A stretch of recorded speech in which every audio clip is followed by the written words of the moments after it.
Every 3 years, we hear this gospel on this Sunday, and including our reaction is, it isn't fair. These guys started at 6 in the morning and they worked 12 long hours and they received the daily wage. But these other guys that only worked for 1 hour from 5 to 6 o'clock got the same daily wage. It isn't fair. And so those who worked all day were complaining and grumbling against the landowner.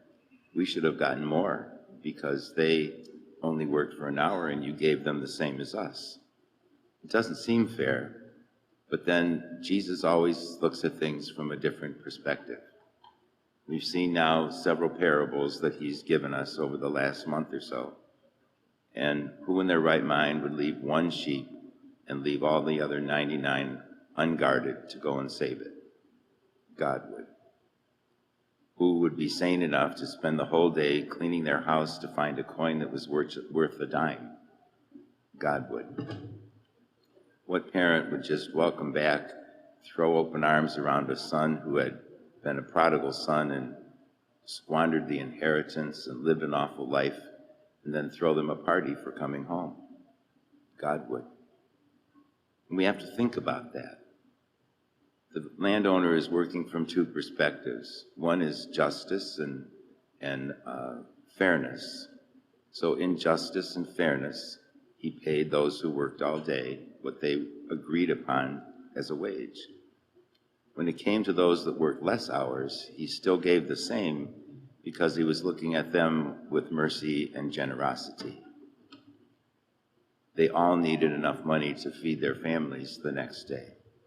Was Jesus thinking that these guys who nobody hired wasn't their fault? Now they won't have enough to feed their families, so since he's wealthy, he gives them all the money he chooses. And then he says to the others, are you envious because I'm generous? And I think it's a good, important lesson for us to know. God is just and fair, but he's also merciful and generous. The parable is about the kingdom of God. And of course, we all long to go to the kingdom of God. St. Paul in the second reading tonight was longing so much to go to heaven. He said, I can't wait to get there. I'd rather go now because I'll be with Christ.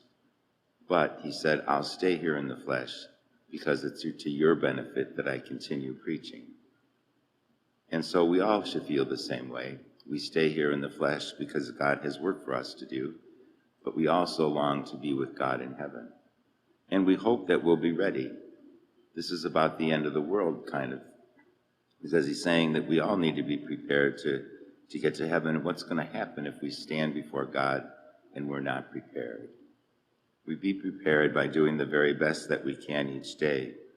We can be sure of his justice and his honesty and fairness. We can also be sure of his mercy. When we all do get to heaven, I hear sometimes people say, I say these extra prayers, Father, and I do this extra work in the church because I want to get a higher place in heaven. It doesn't work that way. Being in heaven is absolutely everything. The happiness that we can't even begin to imagine. And we don't earn it. God gives it to us as a gift. What we do on this life, day in and day out, is a response to God's love. We're loving him back. And that's the measure that God uses in bringing us into the kingdom. And so if I've fallen short, but I've really loved God in the best way that I can, he's going to be merciful and generous. We cannot slack off and just say, oh, well, God will forgive me. That's not what it's saying. It's saying we must do our best because Jesus is always reminding us, to live according to God's law. God's ways are not our ways, and his thoughts are not our thoughts.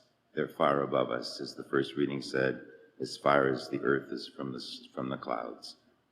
And so we need to hear this. To be generous is what we would be imitating God. And we with confidence know that we come before the Lord humbly. We don't deserve anything that he gives us, and yet he gives us a lot, doesn't he? Even now the Lord is with us. So let our ways be God's ways.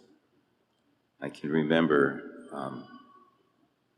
there's a story from Les Miserables, Les Mis, beautiful musical, and Jean Valjean was put into prison. He was a father of a family. He was put into prison because he stole a loaf of bread to feed his family. He was in prison a long time, and after many years, he was very bitter and angry. And when he got out, the people in the town only saw him as a convict, an ex-convict, and they didn't want anything to do with him. But the local bishop, who was very kind and generous, invited him to come and have dinner at his home. And at the dinner, the bishop used his finest silver plates and silverware.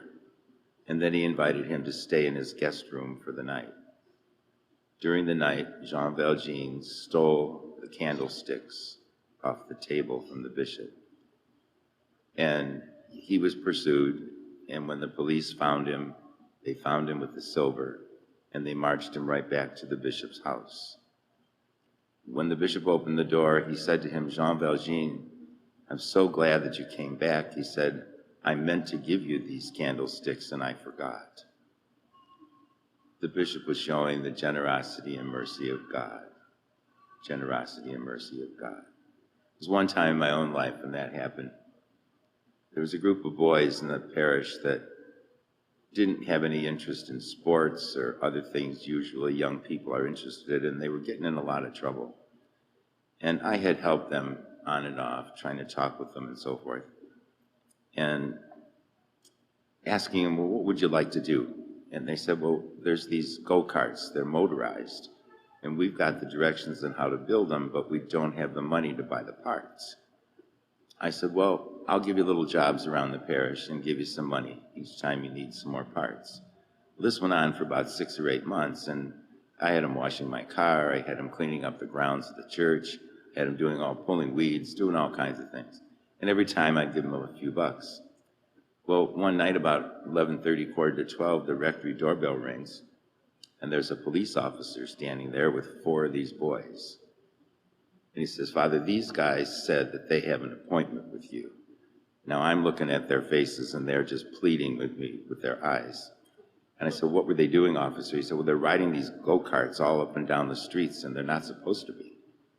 But he said they were coming to see you. And I said, well, actually, officer, they were coming to see me. I was expecting them. And he looked at me like, Father, you're lying through your teeth. But anyway, he let them in and we sat down and talked. And here, see, one of their dads gave him his garage to use to build these things, and I was giving them the money. And so they were being pretty good.